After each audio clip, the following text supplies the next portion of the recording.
Hola, muy buenas tardes a todos y todas las personas que nos están viendo desde los diferentes medios sociales de la organización Cambio Global.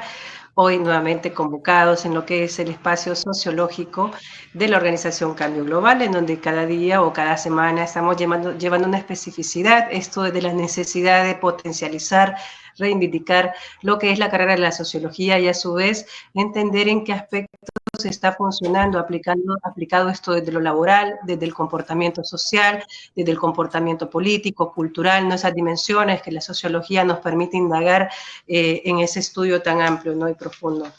El día de hoy nos acompañamos desde México con Reinaldo Ángulo Casares, ¿verdad? Que nos va a estar llevando desde este desarrollo de lo que es la especificidad de la sociología política.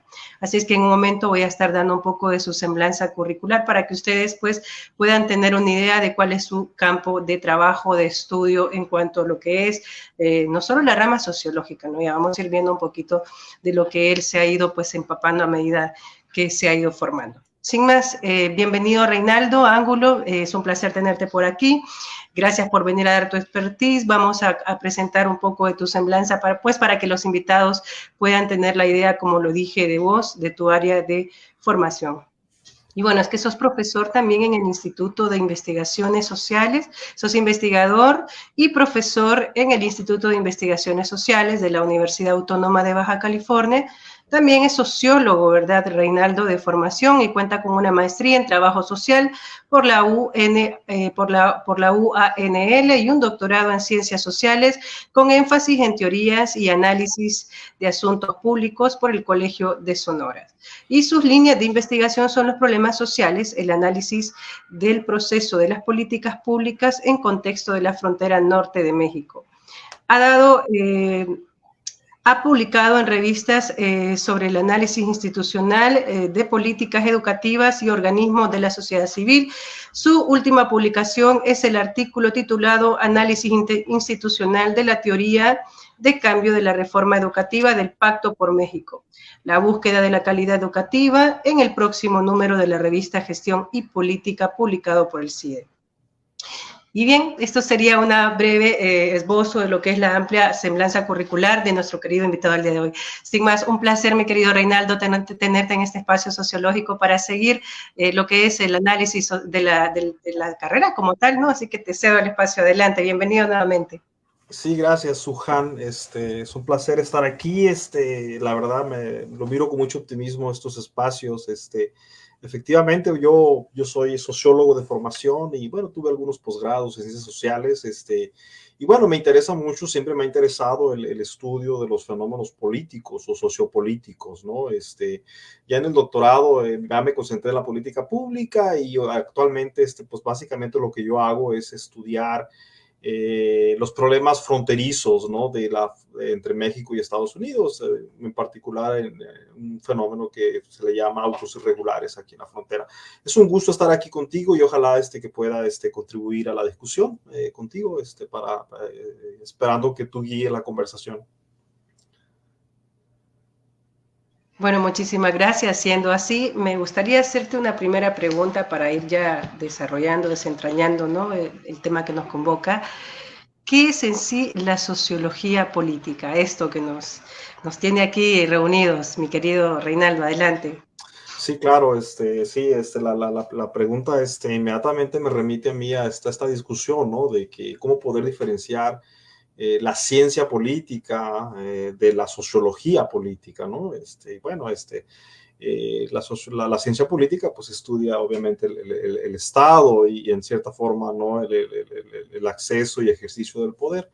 Ya la sociología política, digamos que es una rama o una subdisciplina de la sociología, ¿no? Y su objeto de estudio principalmente es el estudio del poder. Pero el poder, obviamente, visto a través digamos, procesos sociales, estructuras sociales, interacciones que vemos plasmados en la sociedad y cómo todos estos actores se disputan el acceso al poder, lo ejercen y obviamente el estudio del conflicto, ¿no? El conflicto es muy importante en esta perspectiva. Entonces yo diría que, como dicen los expertos, que pues digamos que el objeto de estudio de la sociología política es el poder y el conflicto, ¿no? Obviamente en un contexto pues, de una sociedad que todos ya sabemos, ¿no? Una sociedad desigual, una sociedad con varios procesos también conflictivos. Bueno, ese es un concepto entre el poder y la sociedad, perdón, entre la política. Yo quiero, para ir entendiendo el concepto como tal, pero esa relación que tiene, por ejemplo, el Estado y la sociedad, ¿no? Cómo entender el tema político y no ir diciendo yo soy apolítica, ¿no? Porque todo ese concepto que se va deteriorando, viste, en el tiempo, me parece a mí que hay que comenzar a entender qué es la ciencia política, como vos, pues en este momento estás comenzando a exponerla, ¿no? Pero en ese trayecto quiero que los individuos o los ciudadanos que nos observan vayamos entendiéndolo, ¿no? ¿Cuál es la relación entre el Estado y la política, verdad? Claro, claro, sí, quizá es indispensable, ¿no? Digamos, no perder de vista que el Estado como esa organización política, ¿no? Es el centro de estudio tanto de la ciencia política como de la sociología política, desde luego. Pero obviamente que la sociología política toma una perspectiva más amplia, ¿no? Más flexible de lo que vendría a ser el poder, desde luego, pero también el Estado, pero también el poder, ¿no? Obviamente que el poder, bajo la perspectiva de la sociología política, pues lo encontramos no solamente centrado en el Estado, desde luego, el Estado es importantísimo, ¿no? El Estado como columna vertebral, pero también el poder lo encontramos difuso y presente en otros espacios sociales. Piensa, por ejemplo, en la familia, ¿no? Una institución social muy importante, pues allí encontramos relaciones de poder. Yo me acuerdo bien que la maestría que hice en Monterrey, en México, la hice sobre las relaciones de poder en la pareja, ¿no? Estaba recién casado yo y yo quería desentrañar por qué se ejercía poder sobre mí, ¿no? Entonces, el poder lo encontramos en difuso, ¿no? En todas las partes, todas las instituciones, organizaciones de la misma sociedad, en el trabajo, ¿no? En el trabajo, en las organizaciones donde estamos insertos laboralmente, pues también ahí hay ejercicio de poder, ¿no? Y no necesariamente está vinculado al Estado. Y todas las interacciones de la vida cotidiana, de alguna manera, está presente la sombra, ¿no? Y el ejercicio del poder, ¿no? Cuando tú te subes a un autobús, ¿no? Pues ahí hay la presencia del poder. Obviamente que hay una persona autorizada para tomar ciertas decisiones, ¿verdad? Y sucesivamente, las escuelas, otra institución muy importante, ¿no? La educación, ahí hay una estructura, ¿no? Entonces, en cualquier parte, todo, en donde haya relaciones sociales, donde haya recursos, donde haya prestigio, está mediada por diferentes factores, ahí hay poder, ¿no? Entonces, la sociología política trata de recuperar esa visión más amplia, pero también más rica y flexible de lo que es el estudio del poder. Allí, obviamente, que nos meteríamos en varias perspectivas, ¿no? Que ya se han desarrollado y que los sociólogos conocen perfectamente bien, ¿no? Algo que, muchísimas gracias Reinaldo, algo que dices esto de la política que está en todos, eso es lo que yo quiero recuperar siempre, ¿no? Desde mi perspectiva personal, siempre digo que todo es político, es decir, si vos estructurás desde los movimientos sociales para reclamar un derecho, ya sea por la luz, por una simple cuestión de zanja, necesitas primero que nada estructurar desde esa cuestión política en comunidad, después ir a dónde, a una institución del Estado encargada, porque esto depende, ¿va? Si es a través de medio ambiente, pues es a esa institución del Estado que vas a ir. Entonces, si es una violación a tus derechos humanos, es a esa una institución que está delegada por el Estado. Entonces, todo es político, nadie es pobre porque quiere, nadie si no trabaja no come, esos discursos, ¿no? ¿Por qué? Porque del Estado se propician todas las soluciones. Nosotros elegimos el Estado, pues si no estoy mal, ¿verdad, Reinaldo? Para que vayamos en esa línea. trabaja en pro, esto para cumplir las necesidades básicas o las necesidades sinérgicas, en este caso, ¿no?, de los individuos. El cumplimiento total surge del Estado. El Estado te suple desde esa cuestión sanitaria, educativa, ¿verdad?, cultural, desarrollo social, todos esos proyectos los promociona y los propicia el Estado, porque ese ente es estructura para ese tipo de respuestas sociales. Entonces ahí es donde están la magnitud de todas las cuestiones que tengan que ver con tus derechos o tus necesidades. Entonces partamos de ahí, nada que no tenga que ver con la política. Todo tiene que ver con la política. Mencionabas el hogar. Yo siempre digo, el hogar, ahí es donde usted se ven las jerarquías, los límites de poder, quién es el que lleva lo económico, si se llevan conjuntos, hay negociaciones y diálogos constantes en donde usted, al menos que sea tiránico, ¿verdad?, que aún así es político, va a hacer lo que quiera o va a negociar, ¿verdad?, desde esa forma de mediación, desde un conflicto que lleve a una solución, ¿verdad? Entonces, todo tiene que ver desde lo político. Aquí yo no puedo llamarme apolítica porque sé que todos los consensos son políticos, desde lo privado y lo público, ¿verdad? Todos los derechos usted los reclama en un Estado público o en un Estado de Derecho a través de la intervención del Estado. Entonces, eso quería como que más o menos, ¿verdad?, se quedara en la mesa. Si quisieras agregar algún contenido más a ese comentario, mi querido Reinaldo, adelante. Sí, claro, yo comparto contigo esta visión de que, digamos, pues somos una sociedad, ¿no?, estadocéntricas, ¿no? El Estado es imposible que desaparezca, ¿no? Por ejemplo, inclusive en la familia se ejerce cierta autoridad o cierto poder porque tiene el respaldo, ¿no? El respaldo del Estado, de alguna forma, ¿no? Es decir, hay una estructura jurídica, un andamiaje jurídico que da cierto respaldo, ¿no?, a las decisiones, pero pues también tenemos que ir más allá del Estado, ¿no? También están los factores culturales, ¿no? Una familia tradicional, una sociedad tradicional, obviamente, que se van a utilizar ciertos valores, ciertos principios que nos remiten a una sociedad tradicional, ¿no? Una sociedad patriarcal, ¿no? En el que a lo mejor el hombre, ¿no?, es el que al menos tradicionalmente ha sido, ¿verdad?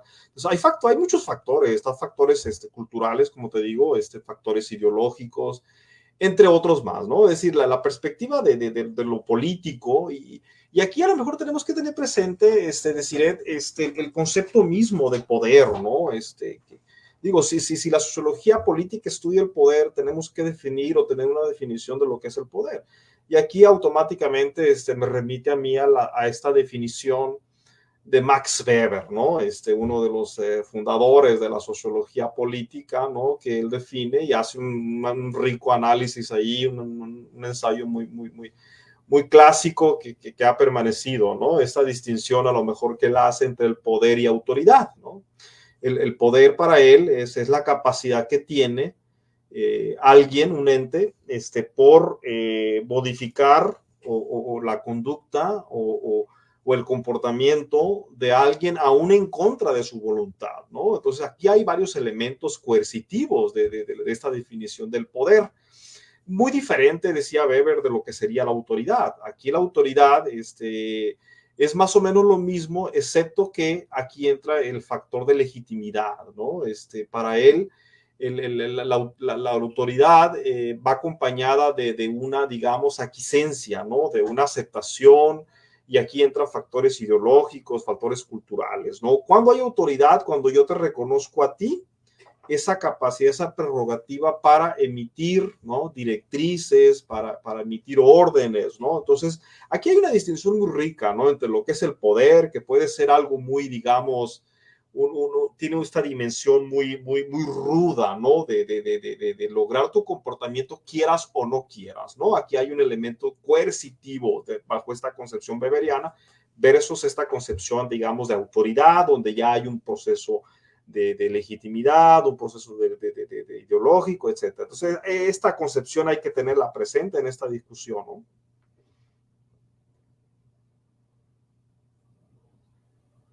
Sí, muchísimas gracias, Reinaldo. Hay que saber diferenciar entre lo que es el poder, dijiste, y me parece a mí que hay que saber diferenciar algo entre poder y liderazgo, porque uno puede tener mucho liderazgo sinceramente, puedes tener y ser cualquier liderazgo carismático, un liderazgo, qué sé yo, tradicional, socrático, qué sé yo, desde esos planteamientos de lo que son los diferentes liderazgos a la hora de mover masas, dirigir un proyecto, etcétera, ¿no? Sino que también tengas ese poder, y el poder, a veces aunque lo tengas y no lo ejerces, entonces se puede de alguna manera no lograr, ¿no?, los objetivos. Entonces, dentro del liderazgo, lo ideal es saber entender cómo se aplica el poder. Y cómo se aplica el poder no siendo tiránico, desde un liderazgo donde, como dijiste, Reinaldo, ir empoderando al otro, potenciando al otro. Las ideas son tan relevantes del otro, y eso es la política, escuchar todo el tiempo. Hay que estar escuchando todo el tiempo, muchas personas, escucharse entre sí constantemente para saber negociar, saber entender desde las diferentes posturas. Eso tan interesante, ¿no? ¿Dónde vemos la política? Cuando vos, una pregunta así, la ciudadanía en general, que no tenemos más allá conocimiento de la ciencia política, sino que estamos viendo de los medios sociales, de los medios de comunicación, a priori conceptos de lo que es la política. Pero ¿a dónde nosotros observamos la mala práctica política? Y esto desde los diferentes focos de información. ¿Cómo vos lo plantearías desde ese reconocimiento, desde cómo ubicar un ciudadano común, dónde ubicar el problema o dónde ubicar la buena práctica política, por ejemplo? Sí, sí, muy, muy interesante tu pregunta. Cuando ya te metes o mencionas lo de los liderazgos, ¿no? Ahí ya tenemos que hacer un análisis más situado socialmente, perdón, para entender, digamos, las fuentes del poder, ¿no? Obviamente que cuando hablamos de liderazgo, por ejemplo, en una organización, ahí la fuente del poder vendría a ser no solamente las cuestiones normativas, no solamente los reglamentos, las leyes que respaldan a la persona que está ejerciendo el liderazgo o el poder, ¿verdad? Sino también el prestigio, ¿no? El prestigio también es una fuente de poder, ¿no? La moral también puede ser, la ética también puede conferir poder, ¿no? Por ejemplo, en un espacio académico como el que yo me muevo, aquí en el Instituto de Investigaciones Sociales, pues obviamente que yo sé que hay una serie de reglamentos que rigen el comportamiento, ¿no? De todos los que somos parte de la organización, ¿no? Desde mi directora hasta los compañeros, los colegas. Eso no lo puedo perder de vista yo, el reglamento. Pero también hay otras fuentes de poder. Por ejemplo, en el ámbito académico, lo que confiere poder mucho es precisamente el prestigio que tú tienes como académico, ¿verdad? Lo que yo quiero decir aquí es que la fuente de poder puede coincidir o no entre lo normativo, por poner un ejemplo, y en este caso lo carismático o el prestigio, ¿no? Entonces, puede haber una persona que tenga mucho prestigio académico y eso puede llevarla a ejercer el poder, a ejercer el liderazgo, aunque no esté ocupando un puesto formal que establece el reglamento y la jerarquía organizacional, ¿no? Entonces, bajo esta perspectiva, el análisis de liderazgo ya es más rico, ¿no? Es mucho más complejo. Entonces, pues un ciudadano lo que tiene que tener presente básicamente es eso. Ahora, en el ámbito, ahorita tú ya mencionabas algo ahí, ¿no? Cuando hablamos del concepto de ciudadanía, pues ya no estamos ubicando, digamos, una perspectiva específica, ¿no? Una perspectiva que la sociología política ha desarrollado. Por ejemplo, debemos de tener presente que hay tres perspectivas clásicas, tres enfoques que nos guían en el análisis, ¿no? El análisis de la sociología política. El primero, que pudiéramos vincularlo a este concepto de ciudadanía que tú mencionas, es la perspectiva del pluralismo político, ¿no? Está muy vinculado a la tradición americana, ¿no? Donde se supone que los individuos son portadores de derechos, de responsabilidades, ¿no? Esta perspectiva de que el poder lo puede ejercer cualquiera, ¿no? Siempre y cuando se organice, que el poder nunca está concentrado en unas solas manos, ¿no? Entonces, bajo esta perspectiva del pluralismo encaja muy bien esta concepción del ciudadano, ¿no? El ciudadano, pues es cuestión de que te organices en tu barrio, en tu comunidad, en tu espacio social, que te alíes con que tengas que aliarte, ¿no? De manera transitoria, para adquirir el poder y ejercerlo. Entonces, la perspectiva pluralista viene está muy vinculada a esta cuestión ideológica, ¿no? De ciudadanía, que nos viene informando desde la educación básica, ¿no? Cuando desde los primeros años en la escuela se nos habla mucho de eso, ¿no? Esta perspectiva pluralista. La otra perspectiva que es muy, digamos, muy conocida, ¿no? En la sociología es la perspectiva, digamos, de clase social, ¿no? Que aquí no se requiere mucho, obviamente que la perspectiva de clase social está muy vinculada pues al marxismo, ¿verdad? Aquí el marxismo pues no hace ninguna concesión a los ciudadanos, ¿no? El concepto mismo de ciudadanía bajo el marxismo pues en cierta forma pudiera ser un concepto, un constructo ideológico, ¿no? Que desde los primeros años se nos empieza a transmitir. Entonces, el marxismo, pues ya lo sabemos, tiene toda una base material, una base económica, explica el fenómeno político bajo una perspectiva de clase social, ¿no? Entonces, no me voy a meter mucho en eso, ¿no? Hay una superestructura, una ideología, ¿no?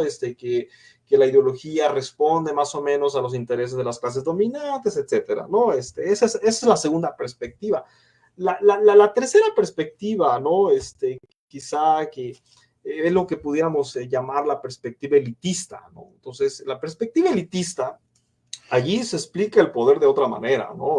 Aquí la perspectiva elitista nos dice de que son solamente un grupo de personas selecta los que acceden al poder, ¿no? Y van a utilizar todos los recursos a disposición, legales o no, ideológicos o no, para mantener el poder, ¿no? Entonces, bajo esta perspectiva, aquí aparecen teóricos, quizá que están un poco empolvados, ¿no? En la sociología, teóricos como Gaetano Mosca, ¿no?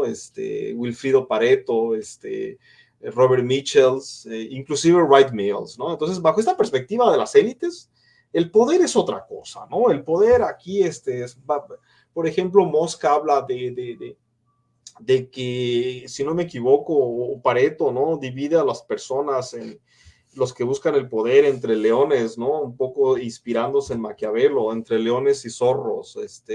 El león utiliza la fuerza bruta, ¿no?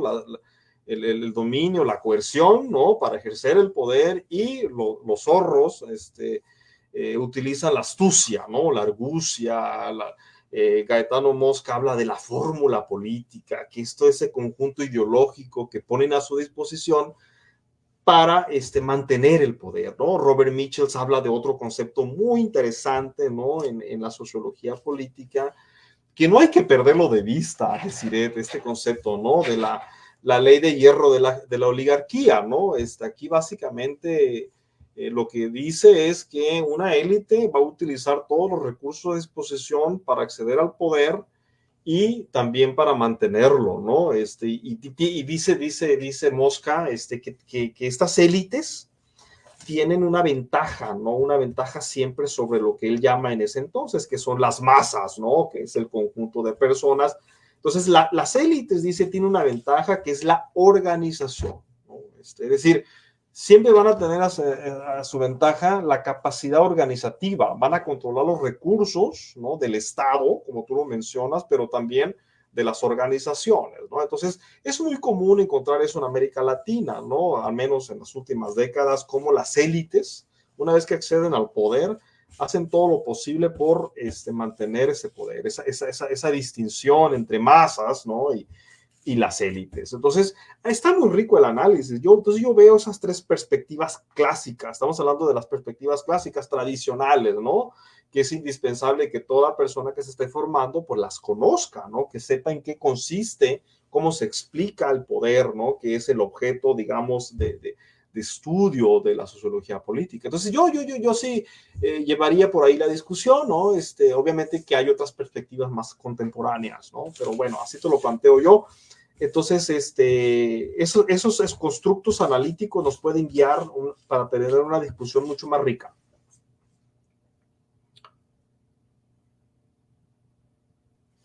Muchísimas gracias.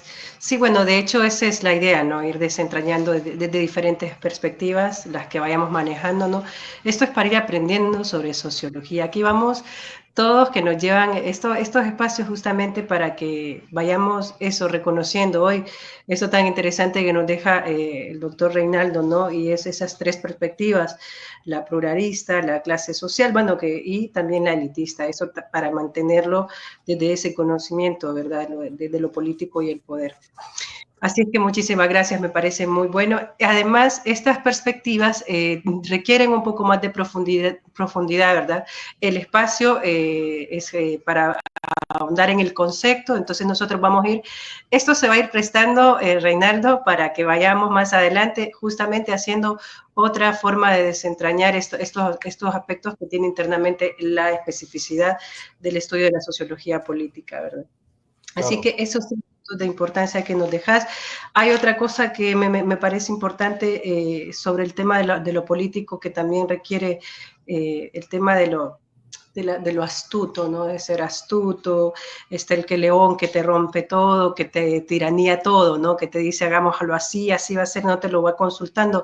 El astuto va y te consulta y te hace parte, y ese creo yo que es el que tiene un mejor proyecto político porque sabe, ¿viste? Cómo irse jugando en el trayecto de lo que es el trabajo político. Para mí el trabajo político es muy complejo, es para gente que realmente no solo esté preparada académicamente, sino muy psicológicamente, emocionalmente, porque requiere enfrentarte a un montón de realidades internas, no solo es conocer la teoría de la política, sino esa práctica tan compleja que lleva la política, ¿no?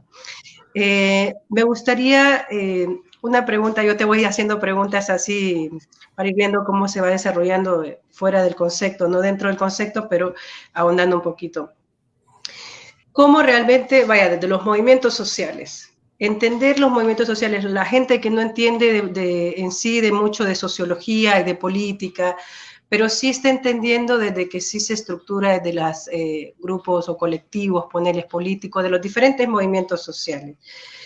¿Qué requiere realmente un grupo? Como dijiste vos, que se unan y eso, pero dentro de la política, ¿qué se requiere para estructurar políticamente como grupo? Dentro de una propuesta de un proyecto como tal que se requiera en común, comunitario, ponerle. ¿Qué requiere este grupo en realidad para hacer ese tipo de proceso político? Sí, bueno, hay algunos elementos que me vienen a la mente, ¿no? Elementos indispensables, no digo que no trataría yo de ser exhaustivo, perdón. El primero, hablando ya de movimientos sociales, pues vendría a ser la presencia de una causa, ¿no? La causa es la que aglutina a los participantes, ¿no? La serie de exigencias que hacen los miembros de este movimiento hacia el Estado o principalmente al Estado, ¿no? Entonces, la causa es la que aglutina a los participantes, al movimiento. Obviamente que en esa causa tiene que haber claridad para los miembros participantes y cierta simplicidad, ¿no? Para que funcione bien, ¿no? Entonces, esos algunos elementos. Otros elementos, obviamente, vendría a ser digamos, el liderazgo, ¿no? El liderazgo es muy importante. En todo movimiento social aparecen líderes o lideresas, ¿no? Eso lo sabemos en América Latina, en México, desde luego, también. Los líderes son claves en esto. El liderazgo tiene que tener capacidad de comunicación, ¿no? Y de presentar la causa de manera simplificada, ¿no? Para que la gente lo entienda. Por ejemplo, aquí en México tenemos algunos movimientos sociales o fenómenos que pudieran ser movimientos, ¿no? A mí en lo personal lo que me interesa mucho ahorita, si bien no me estoy metiendo a fondo, pero me interesa a mí el movimiento social de las madres buscadoras, ¿no? La madre buscadora pues es un grupo de mujeres principalmente, ¿no? Que se forman pues para buscar a sus hijos que están extraviados, que están perdidos, y bueno, una serie de exigencias ante el Estado, ¿no? Entonces, ahí veo elementos muy interesantes, ¿no? Por ejemplo, también los símbolos es muy importante tenerlo presente, ¿no? Para poder comunicar claramente. Por ejemplo, ahorita un grupo que yo estoy siguiendo, ¿no? Ceci Flores, la líder visible, ¿no? Y la forma en que ella se presenta, pues me llama la atención, ¿no? Cómo utiliza símbolos, utiliza mucho esas ropas que usan las mujeres en la cabeza, ¿cómo se llaman? Mantellinas o Las burcas. algo así, ¿no? Pero muy mexicano, ¿no? Entonces, como que hay elementos ahí, elementos religiosos, ¿no? Que fácilmente pueden identificarlos, ¿no? Los seguidores, el perfil de ella, ¿no? Es un perfil morenito, ¿no? Un perfil, su apariencia, ¿no? usa obviamente un lenguaje simplificado, ¿no? Al ser... Entonces hay muchos elementos ahí interesantes en un movimiento social, ¿no? Obviamente que el contexto también hay que ponerle mucha atención, porque el contexto le da vida al movimiento social.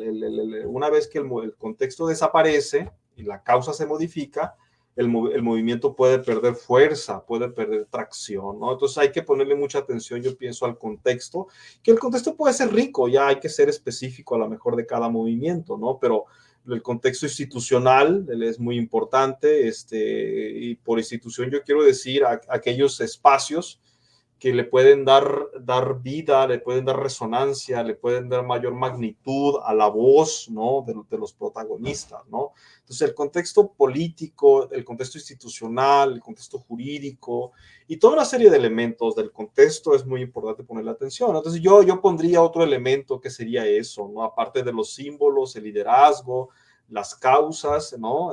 Principalmente eso, obviamente que si nos metiéramos en revisar la literatura especializada, vamos a encontrar otros elementos, ¿no? Pero yo diría que la causa es fundamental, ¿no? Una vez que la causa se pierde, una vez que la causa se borra, el movimiento pierde fuerza, ¿no? Entonces, siempre es bien importante que el líder esté recordando cuál es la causa, cuál es el motivo de por qué se está participando en un movimiento social.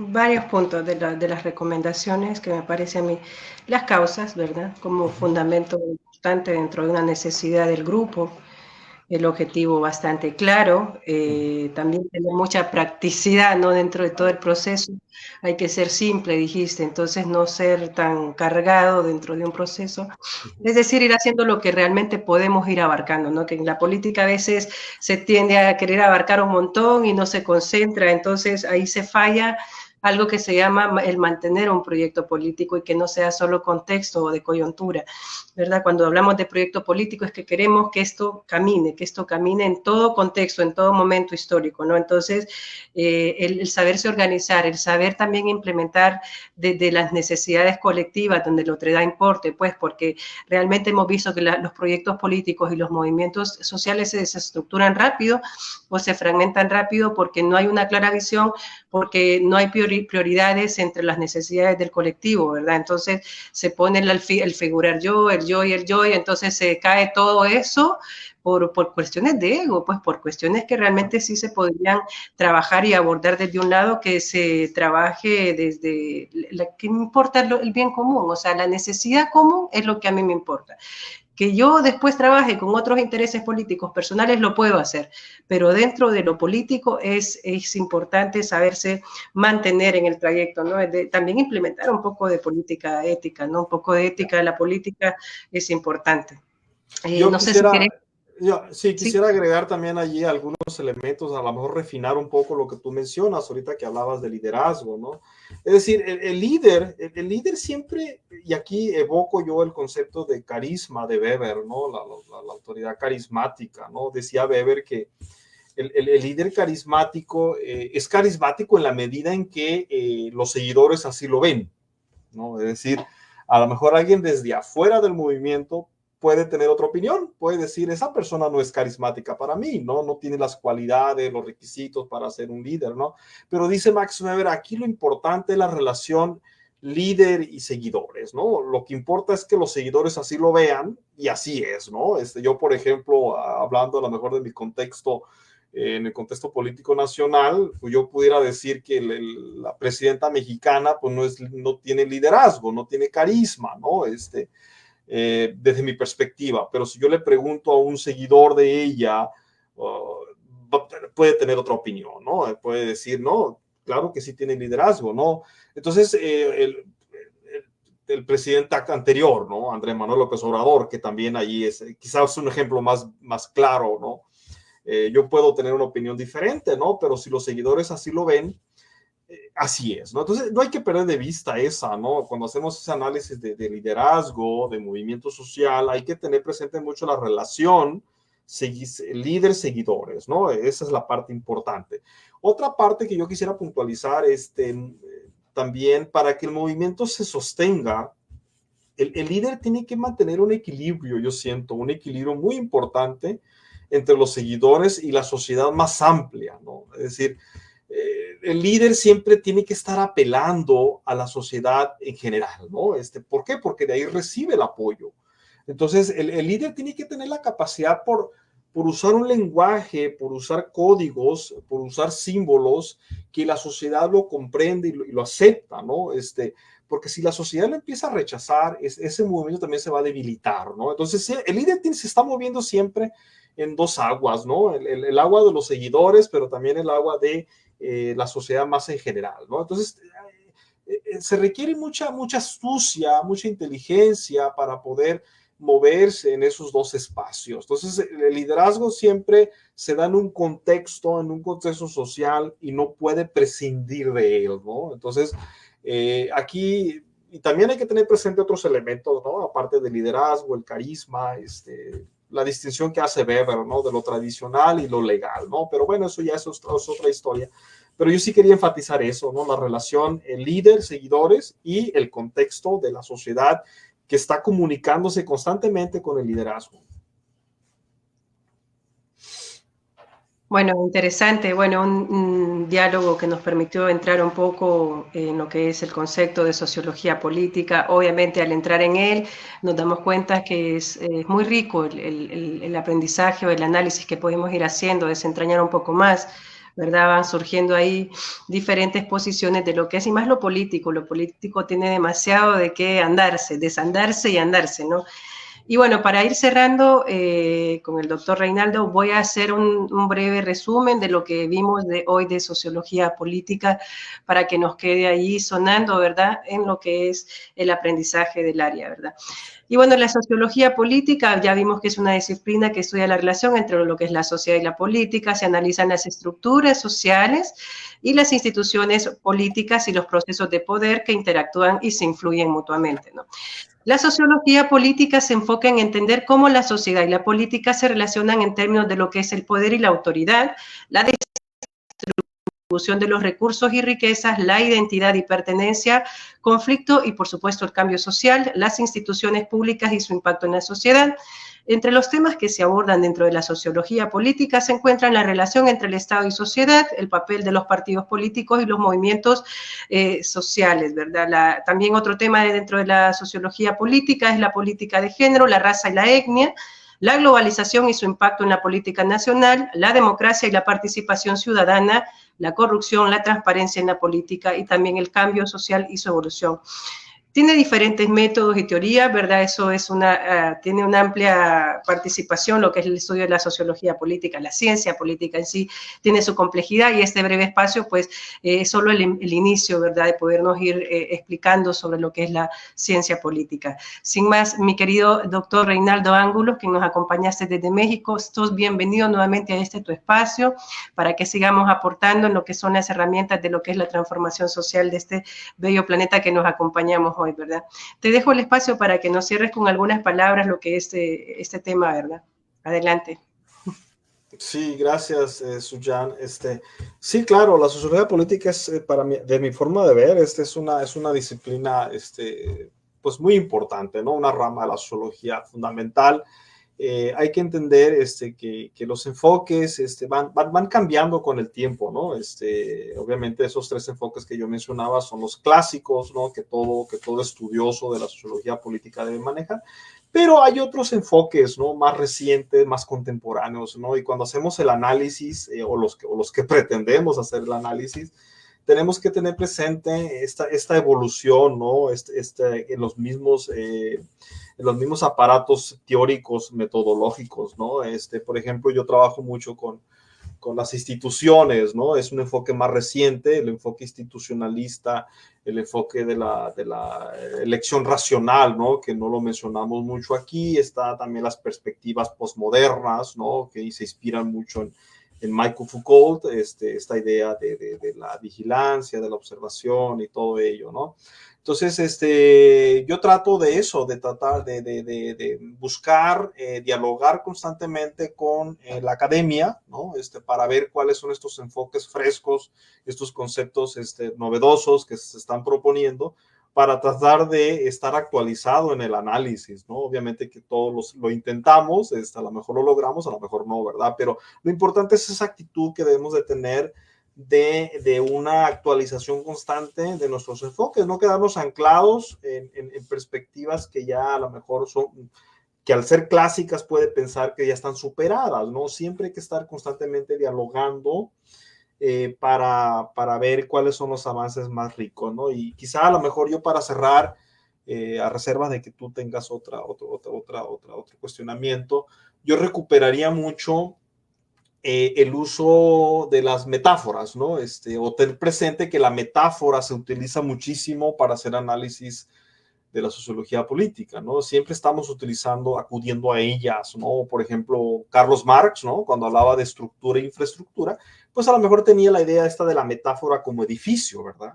Michael Foucault, cuando hablaba del panóptico, pues es obviamente que es otra metáfora. Entonces, lo que yo quiero decir es que hay que tener presente que podemos utilizar varias metáforas para hacer un análisis más rico y detallado de los fenómenos sociopolíticos, ¿no? Y en la actualidad, pues hay muchísimas metáforas, ¿no? Con el surgimiento de las tecnologías y todos estos movimientos, ¿no? Y el segundo elemento que yo rescataría mucho es la paradoja, ¿no? Cuando hacemos análisis sociopolítico, siempre hay que estar presentes o tener presente que vamos a encontrar paradojas en todos los fenómenos sociopolíticos. Es decir, siempre los actores se proponen ciertos objetivos, ciertas metas, pero a veces surgen otras, ¿no? Surgen algo diferente. ¿Por qué? Por esa misma complejidad de la sociedad, ¿no? Los gobiernos a lo mejor buscan modernizar el país y lo que terminan logrando es una polarización del país, ¿no? Entonces, hay que tener presente mucho eso, que la paradoja está presente siempre en la realidad social, ¿no? La realidad social es mucho más compleja de lo que quisiéramos. Me recuerda mucho este concepto de Max Weber, ¿no? Max Weber hablaba de una especie de paradoja, son los resultados no esperados, ¿no? Siempre los actores buscan algo y obtienen a lo mejor otra cosa, ¿no? Entonces, hay que estar preparados, hay que estar listos para toparnos también con esas paradojas. Entonces, yo recuperaría para el análisis eso, es decir, la metáfora y las paradojas, ¿no? Entonces, esas categorías analíticas nos pueden servir muchísimo para adoptar una perspectiva más flexible y más rica del análisis. De que como las sociedades, viste, son cambiantes, a veces el modelo se quiere ir innovando y no puede porque el ser humano es tan complejo que no lo alcanza todavía, entonces tiene que ir innovando a la par, viste. Son raras las cosas que el sistema las mantiene como tales, no raras, porque están hechas bajo una agenda clara, ¿no? Cada cuestión que se hizo del sistema o elemento se hace con una inteligencia de poder controlar todo lo que es la sociedad, ¿no? Pero el individuo en sí tiene todavía no se adentra a la complejidad de ese sistema, ¿viste? Entonces tiene que ir jugando en eso de los cambios, ¿no? Entonces hay que ir cambiando, se me vino así como, bueno, a la par de esa paradoja. Si cambia la paradoja, ir cambiando, ¿me entendés? Es como esa metáfora y paradoja, hay que irla jugando, ¿viste? Así que muy interesante, Reinaldo. Recordemos que el estudio de la sociología política, pues este es el principio, ¿no? Nosotros pues vamos a ir explicando más, si es que todavía queda más tela que hilar, ¿verdad? Con el doctor Reinaldo. Pero antes de irnos, saludos a Ojos Fronterizos, que creo que es el profesor Guillermo, saludos. También a Emerson Lozada, que le pregunta algo aquí al doctor Reinaldo, que dice, ¿qué pasa cuando un movimiento social abarca causas diversas o múltiples diferentes a su objetivo primordial o génesis? Creo que lo hemos venido diciendo, pero si le querés contestar, doctor Guillermo, doctor Reinaldo, adelante. Sí, hay algo muy interesante que me conecta mucho en lo que menciona el participante Emerson de la política pública, ¿no? Cuando ya específicamente el análisis de la política pública, que es parte, digamos, de la sociología política, es que los actores, el actor que quiere influir en la agenda pública, ¿no? En la agenda del Estado, siempre va a buscar eso precisamente, ¿no? De que lo que le llaman los teóricos, ¿no? El issue expansion, ¿no? La expansión de los temas. Es decir, siempre en un movimiento social, para que tenga mayor fuerza el movimiento, va a tratar de que su causa, la causa que busca, conectarla con otros actores, ¿no? Para que otros actores también se involucren. Todo líder social quiere atraer gente, quiere agarrar fuerza, ¿no? Entonces, siempre va a utilizar esa estrategia, sobre todo cuando siente que está victimizado, cuando siente que está perdiendo la contienda, va a tratar de expandir el asunto, ¿no? Va a decir, no, por lo que nos pasa a nosotros también nos puede pasar a otros actores, ¿no? Entonces, siempre va a ser esa estrategia, cuando siente que es la víctima, ¿no? Entonces, es muy rico el análisis que hay en el análisis de la política pública. Ahora, pues, ¿qué sucede? Pues yo creo que aquí tenemos que remitirnos un poquito a sentido común. ¿Qué pasa cuando también metes a muchos actores, ¿no? Muchas perspectivas? Pues corres el riesgo de que pierdas el control de la agenda, ¿no? El control del movimiento, ¿no? Entonces, si el líder o la lideresa no tiene la capacidad por administrar su movimiento, esa complejidad puede descarrilar el proyecto, ¿no? Entonces, aquí el sentido común, usando la metáfora, ¿no? de la física, tiene que buscar un equilibrio, ¿no? Entre lo potente de la causa y la fuerza que implicaría muchos actores, ¿no? Entonces, siempre tiene que buscar un equilibrio, ¿no? Hay un dicho muy mexicano, ¿no? De que quien mucho abarca, poco aprieta, ¿no? Y aquí eso aplica también, ¿no? Es decir, si metes a muchos actores y lo complejizas mucho el movimiento, puede debilitarlo al movimiento, puede quitarle fuerza y puede serlo menos efectivo. O al revés, ¿no? Pero como le digo, va a depender mucho del contexto en el que nos estemos moviendo, ¿verdad? Entonces, siempre el líder tiene que tener la capacidad por hacer esa lectura, ¿no? Entre el contexto, el momento, lo que el análisis política le llaman el mood, ¿no? El sentir de la sociedad en la que estás participando, para ver cómo capitalizas todos esos elementos a tu favor. Entonces, yo así lo pondría de esa manera. Que es lo mismo que retomamos, ¿no? El primero es tener esa causa, el objetivo, ser simple, ese liderazgo, porque todo buen líder hace alianzas estratégicas, ¿verdad?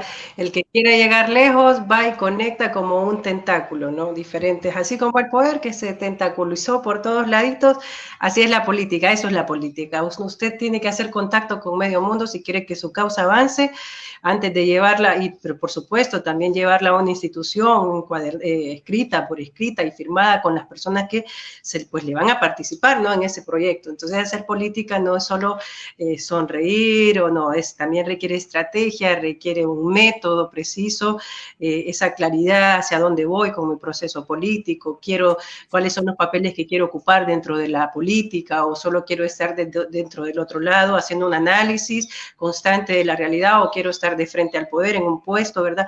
Eso, el comportamiento, la práctica política buena o mala, la vamos haciendo acorde a como nosotros vayamos queriéndonos introducir en lo político, ¿verdad? Sin más, bueno, muchísimas gracias, doctor Reinaldo Ángulo, por habernos acompañado en este gran espacio, por habernos regalado toda esta expertise.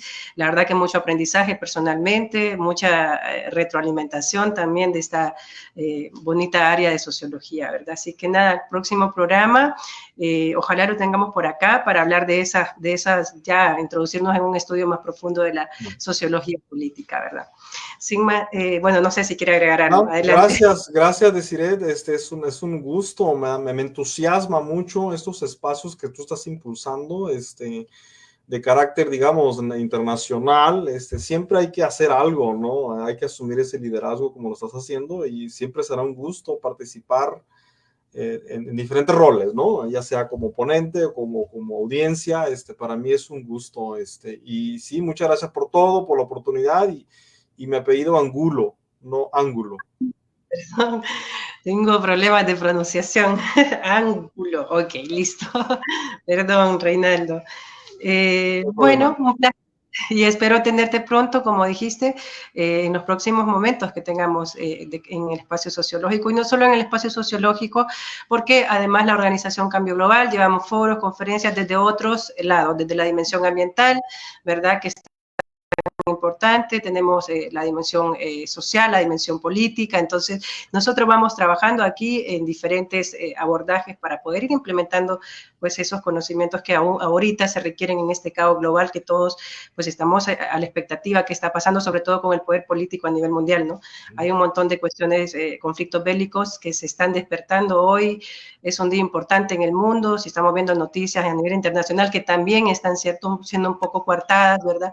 Por esas cuestiones de que nos ocultan cosas, entonces es importante ir a buscar un medio objetivo para entender cómo está la geopolítica y la biopolítica en la actualidad, porque estamos, ahorita hay que interesarse, ¿no? Por las realidades globales.